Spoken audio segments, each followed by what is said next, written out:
right. Hi, everybody. Welcome to Food for Thought 2025. I'm here with Peyten Williams of Bowbend Consulting. I'm Becky McKnight, and we do this little workshop on Zoom every Thursday at noon. We hope that you will be able to join us in the future. We'll be sending out the recording to kind of draw you in. We think it's like a little shot in the arm, not that you don't know this already. It's just good to have all of these ideas on the top of your mind and the tip of your tongue. So welcome and Happy New Year. Peyton, Happy Happy New New Year to Year, you. everybody. We are so glad that y'all are here. We're gonna get started. Becky's got a really good uh topic for us today, the family reboot. As we hop into the routines of New Year, I feel like every January is like my routine to be like, all right, where are we? Where do we need to go? So I'm excited for this conversation. Yeah, I'm excited about this too. I'm doing a little bit of a different twist on it. Rather than, well, of course, it's January and you're all doing a reboot. As teachers, January was the time to renew all those protocols, practice that interactive modeling. What does it look like when we line up? What does it look like when you work with a partner? All of those things have to be refreshed in January. And really, the school year gives us that opportunity. We get to start twice. August, we start, and then in January, we start over. So today is about starting over. And I will remind you that one of my favorite authors, who actually has started, I have his book right here. He started an Instagram campaign, I've noticed. Justin Whitmel early wrote the book, The Habits of the Household. I have spoken about this book so many times. I'm not going to mention it today, but it's it's a great thing to reread. Goes over waking up, heading to school, the afternoon routine, the homework routine, mealtime, and then bed and bath. And so if you have um, any desire to reboot, read a chapter of Justin's book, and it'll kind of inspire you, I think, to get that January reboot going. Awesome. I know I love that book so much. It's one of my absolute favorites. Oh, I reread that passage about whether you start, how you start your day, Yeah. um, to remind me not to, and then I feel guilty when I do start the day with my phone first. So, but I know what is best for my health and the health of all the people I love. So I try to listen to it. Yeah. So rather than focusing on reestablishing the necessary habits for the school year, the rest of the year, I'm going to cover a chapter from this book, The Self-Driven Child. Mm. I think it's a really important concept that we always keep in mind that we are the guide on the side, that we are not the ones driving our children's progress. We are not responsible for their success. We really want to be the coach on the side. And this book has a lot of good information. It's by William Stixrud, PhD, with Ned Johnson. And so the key takeaways are January is an opportunity. We all know that. You get to a do-over. I want to emphasize that children want to be seen and heard. I think this is perhaps the most important thing to always keep in mind, that these wonderful little creatures that we have in our families are individuals created in the image of a holy God, unique and wonderful, fearfully and wonderfully made. And that looking in their eyes and seeing them and listening to them is probably the most important thing we all do. You know what, Becky? I'm so glad you said that because I laugh. I have on my to-do list, and I'm kind of a to-do list person. Everybody's different, but I have on my to-do list a repeating task that pops up like every couple weeks. that says, remind your children that you love them no matter how they are. And I think that's such like sometimes I'm like, why do I have this on my to-do list? But it does kind of get lost. You just sort of sometimes assume like, oh, my kids know. But really, like this morning, I went up, it was on my to-do list. So I checked it off and I went up and I hugged them all and I said, I love you guys so much. And my oldest, who is not like a real touchy-feely kind of guy, came up to me afterwards and just gave me this huge hug. And I was like, wow, he must have been thirsty for that, Yeah. right? Like sometimes we forget how thirsty they get for that being seen, being heard, having belonging, having significance, and being loved just unconditionally. So important. The last paragraph of the chapter in this book, The Self-Driven Child, is this. Is the spoiler. I'm going to read you the last paragraph. They say, for the good of the cerebellum, they do a lot of brain science here. Resist the urge to have your kid do something useful. Yeah. Resist the worry that tells you he shouldn't be out of your line of sight for more than a minute. Mm. Resist the inclination to sign him up for more organized activities where he will be told what to do. Mm. Let him be and let him play. Mm. So that goes right in the picture of my kiddos. I just wanted to remind you, here's your wake-up call. The picture on the left is 20 years before today. Wow. 20 years changes your family so much. And the truth is, the picture on the right at Charlie's wedding does not include both of my daughter's spouses and their children. Mm. So there's a lot more people that should be represented here. My family has doubled in 20 years. Keep that long view. Sometimes I think my job is really to remind you all to keep the long view. Don't get stuck in the weeds. Right. And so know that you're going to blink your eyes. Charlie was in pre-first in that picture. Oh. The little red shirt. Now he's taller than everybody else, so we're all happy. Well, and Becky, what you just said about the long view, right? As parents, we don't, it's not like before you have a baby, it's like, okay, well, let's think about what's our like long-term vision. It's not like having a baby is a business where you're like, let's sit down and think about our mission and our vision and plot that out. And then, every couple of years, think about how we're doing. And so I do think it's kind of helpful, to take every January and be like, okay, when my kid is in the wedding photo, what do we hope? Right. And I know for us, like as for me and Stan, our hope is that our kids will be like, loving, kind, responsible, independent adults who we still have good relationships with. Right.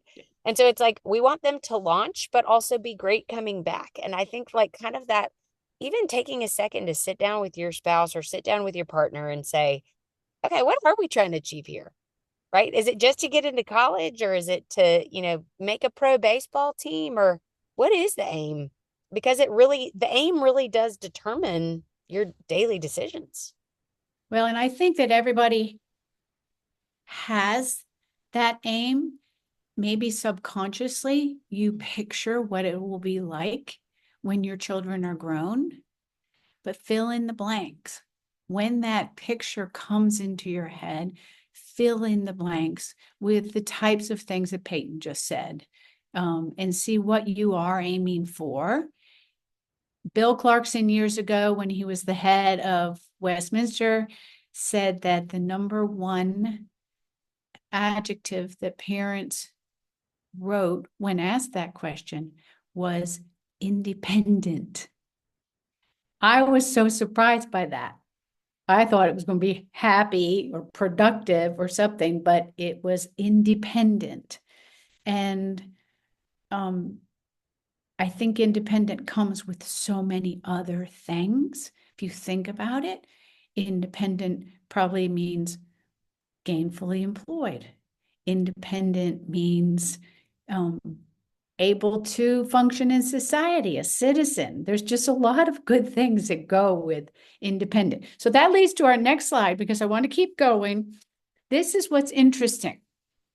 So when my children were young, my oldest was a New Year's baby.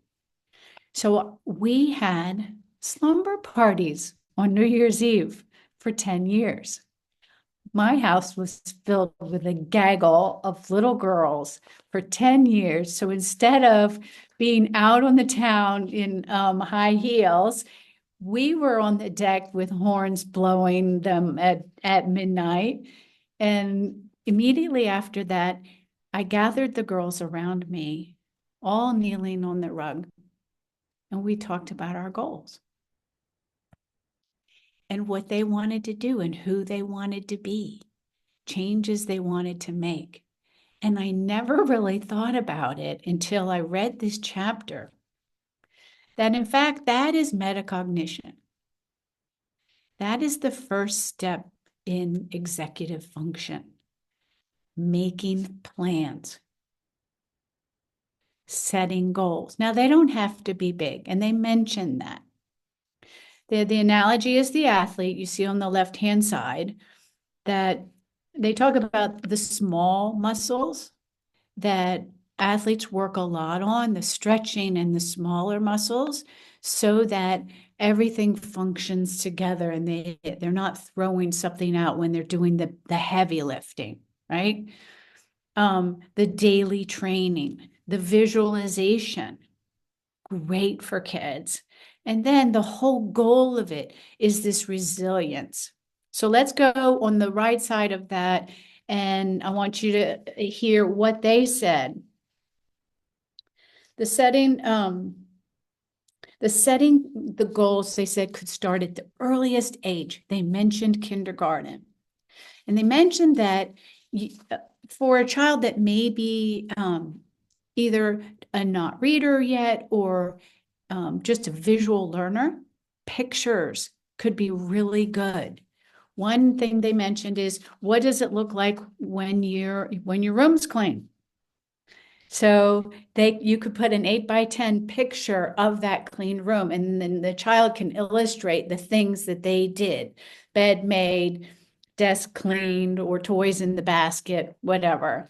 But you could also do that with the morning routine. Hair brushed, backpack on, snack packed, swim bag ready. Take a picture of it. And that's a way of setting goals that the child won't even recognize that you're doing, that you are saying, what does this look like? What is your goal for the morning? I like the idea of the pictures, and I think that could have worked with one of my children more so than the others.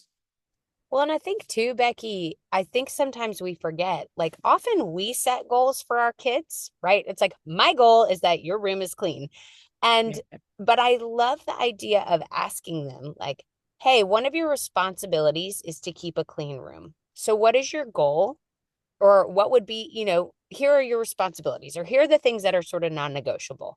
And then asking them, like, okay, well, within this, do you have any goals to set to improve, or do you have any ideas? And you talked about at the beginning that kids want to be seen and heard. Well, this is a beautiful opportunity from age 2 until 22, when you ask your kids what they want, and then you are the support, you become that safe place, but you're also teaching them that independence, and you're teaching them, Right. hey, I believe in you. You can do this.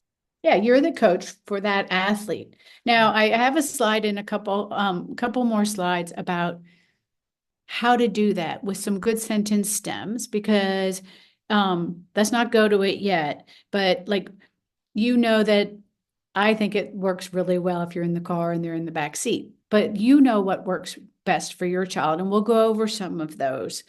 But one of the goals, I think it's really important to ask them what their goals are. And if you don't want to use the word goal, you can say, well, now that we started in 2025, I wonder how things are going for you. How are things going at school and on the team, with your friends on the playground? Is there anything that you want to change, or things that you want to talk about that maybe aren't going as well, or you just want to do something different, so that you're throwing it out there and you are not in control at all. Then they bring up, and this is really hard because maybe you're doing it when you're tucking them in. Maybe they are having conflict on the playground, which is an enormous thing at school. It's enormous and it happens every day in every grade level. So maybe they're having conflict on the playground and they're being excluded.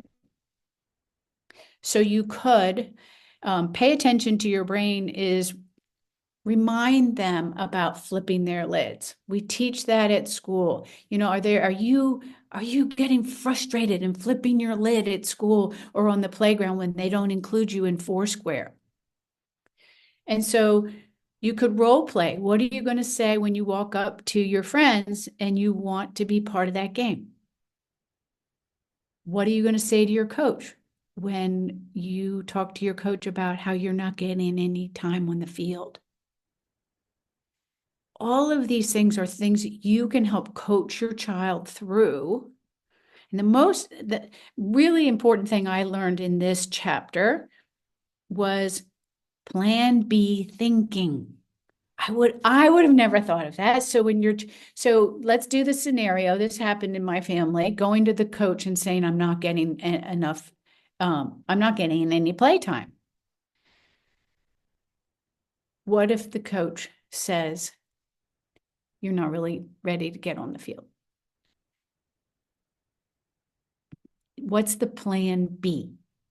So what do you say if the coach says that? So what are you going to do if the coach says that? What if your friends don't include you in the Foursquare game? What will you do then? And these authors, who the one is a neuroscientist, really believes that plan B thinking helps build resilience. The children, they don't hunker down on there's only one outcome. And if that outcome doesn't happen, I'm shot. Right? Yeah. I mean, I laughed. My daughter is selling Girl Scout cookies right now. And we did this. We literally role played. I was like, okay, what do you do if they say yes? And then what do you say if they say no? Right? Like, oh, I'm on a diet. I can't have any Yeah. Girl Scout cookies. She Right. looked at me like, people are going to say no to Girl Scout cookies. But Yes. really, there's that like moment of, okay, well, what are you going to do? Right? There is always that you got to have that flexibility. And I do think that plan B thinking is huge. That's a big routine to pull in this year. It's a great idea. Even I, who I'm in the midst of canceling all my magazines because I don't read them and they are piling up in my house. It's a lot harder to do that than you might think. So I ended up on the phone a couple of times. And I was like, they're going to give me the runaround, aren't they? But they didn't, thank goodness. But even I, at my age, when you approach someone with a tiny little thing, you need to be ready for plan B. And I love it. I think bouncing back is the biggest thing they're going to be doing for the rest of their lives.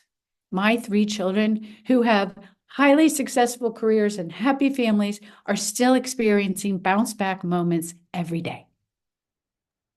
Yeah, I think you experience more bounce back moments as you get older. It's like you just have more opportunities for people to Right. tell you no. Right. Well, and as soon as you get into middle school, you start not making the team. Not making the team is a common occurrence. Some of these teams have 12 kids or 24 kids and 100 who try out. I was coach of the swim team, so I always got some of those bounce back kids because I was plan B. Swim team for some would-be basketball players was plan B. They didn't make basketball, they came to swim team.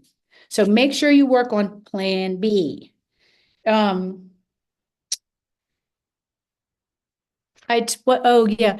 negative self-talk. I taught about negative self-talk in pre-first every year because I had a fabulous book. And the pre-firsters were routinely surprised that I mentioned it, that it existed for someone else other than them. Children think they're the only ones who have self-talk. And so just calling that out to your child. We had a counselor years ago, fabulous counselor, who taught the children that to write whatever negative thing they told themselves on a piece of paper, then bunch it up and stomp on it and throw it in the trash. It was a great, highly loved activity by the elementary students, but it taught a great lesson. Get rid of that negative self-talk. So I just identifying it for your child will help them probably set a goal of dealing with negative self-talk. Yeah, and I think too, a lot of times our kids adopt like our voice as their like inner critic. And so I wonder too, I think, just thinking about this, I'm like, I'm going to ask my kids, what is their inner critic saying? And I'm not going to tell them this, but I'm just going to kind of take a look and be like, does that sound like me? Are there things I'm sort of not thinking about that I'm telling my kids that are really too critical or not true or not really guiding them towards that sort of long-term goal I have for them, right? Because like, or sometimes kids just, it's like, oh, well, what are they being surrounded by? Like, what's their culture telling them? What are they picking up as criticisms? Because I actually, Becky, I've never talked to my kids about negative self-talk other than just saying like it exists. But I think maybe having a conversation about like, okay, if you have a goal, what are the things that are getting in the way in your head? Yes. They mention that, Peyten. They talk about helping your child think about the possible hurdles. This might happen. This might not turn out. I might think this. I might get anxious about it. And that's actually what leads to that reframing. They say that, some people might approach, they get on the stage and they have to speak and there's 1,000 people out there. Or in the case of school, there's 150 people out there. And one person's approach might be, wow, there's 150 people to hear me. And the other people are, there's 150 people out there, I'm not going.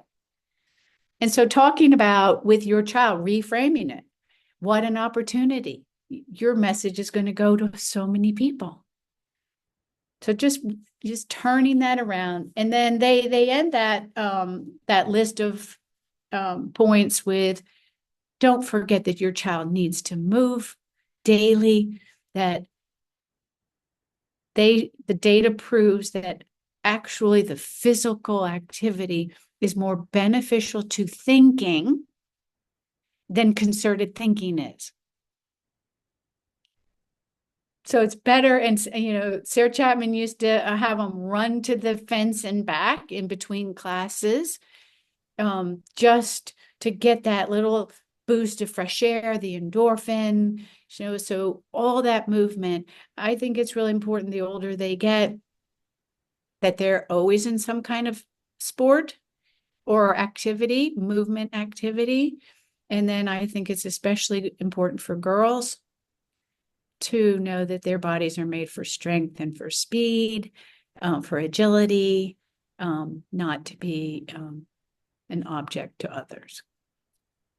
Yeah, Becky, and it's interesting looking at this list. I'm like, these are all things that I need to do too, right? Like I have done number one. I'm like, okay, every January I got my goal. My routine is I got my goal list. I know what I'm going to do. But it's interesting because one of my goals is to help my kids develop their faith this year. And I'm looking at this list being like, okay, well, what are ways that like I can bring them in, or maybe how can I ask them about their own faith, right? And so it's like I do think that I think that sometimes we forget that we have to do these things too. Like what if they don't want to develop their faith? What is my plan B for that? Right? Like Right. so I think this is super helpful just as an adult too. I do think these are, but that's why this is the beginning of executive function.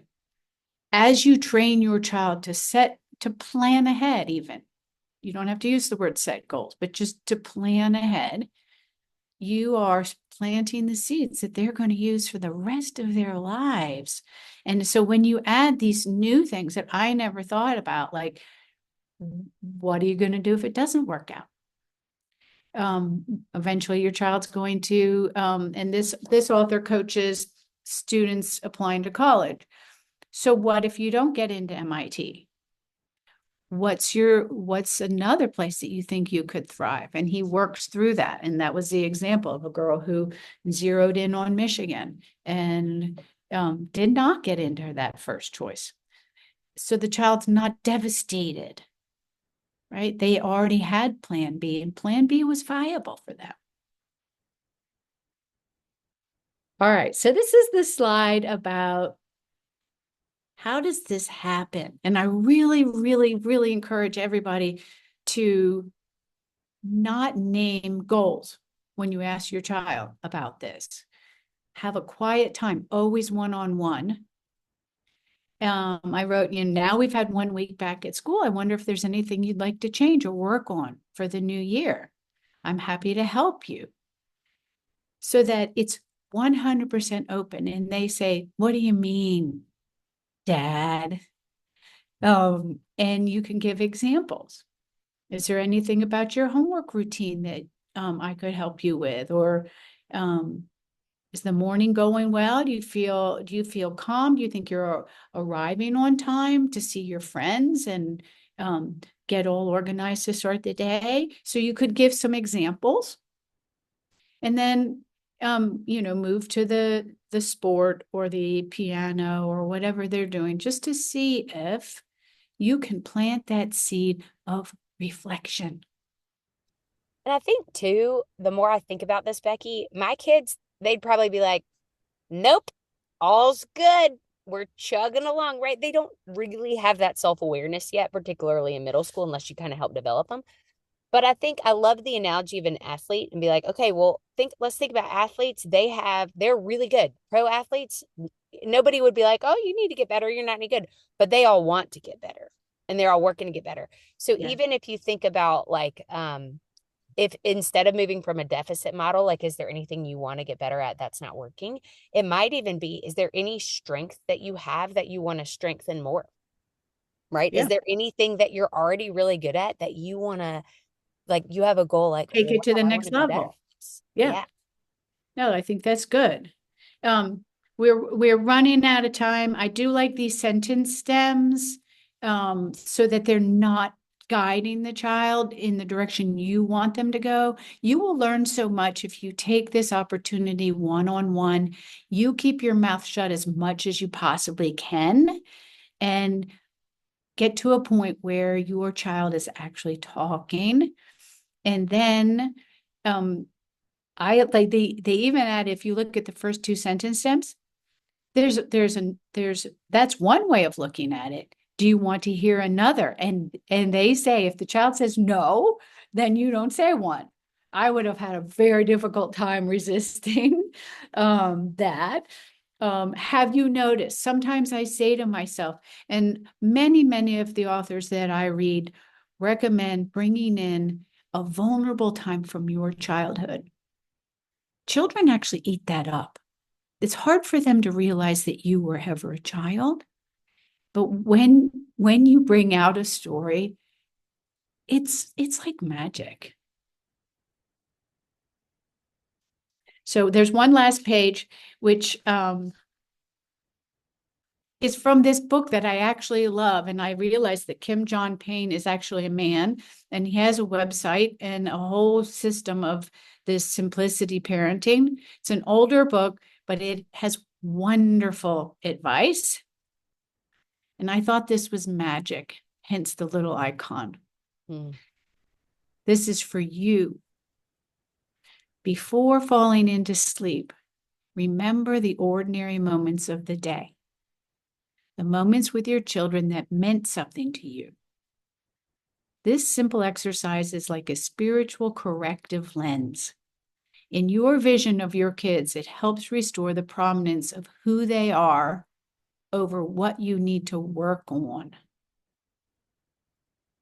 Relive those moments and give them their due. Remember that cute expression or that funny thing they said, or the way they came up and gave you that hug or did something new. Let those images rise to the surface of your day. Let them fill the emotional waters that will lull you in waves of appreciation and wonder into sleep.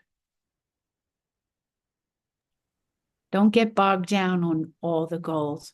Work on these goals, get that executive function going. But at the end of the day, remember just to marvel at how wonderful they are and how much they're changing. And know that you're going to blink your eye and beat. They're going to be 25. Oh, well, before they're 25, you can contact us if you need help. Here's our contact info. And obviously, we are experts, but we are not doctors. So take everything we say with that in mind. And thank you so much. Next time, we're going to be, I think, our next week, are we talking about college? We have a very special visitor, Nancy Bean, longtime college counselor at Westminster and one-time president of the American Association of College Counselors. This is a big time person. Peyten and I have sent her questions that she's preparing to talk to parents of elementary and middle school children about how the college entrance process has changed and things that you can do in elementary, middle, and upper school to help guide your child and get prepared. All right.